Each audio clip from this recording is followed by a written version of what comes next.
Ako po si Teresita Santos, 71 years old.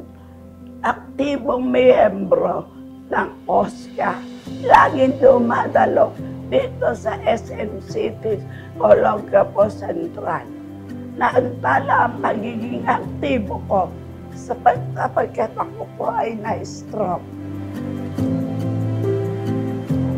Napakasaya po na kami sa OSCA ay mayroong regular activity dito sa SMX, dito sa SM City, Olongapo Central. Nakakatuwang isipin na sa kabila na naging kondisyon ni Ma'am Teresita, ay muli siya nakabalik at mas lalo pang naging aktibo sa aming organisasyon.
Maraming salamat po sa biyayang binigay niyo.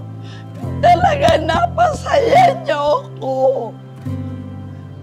Maraming salamat po.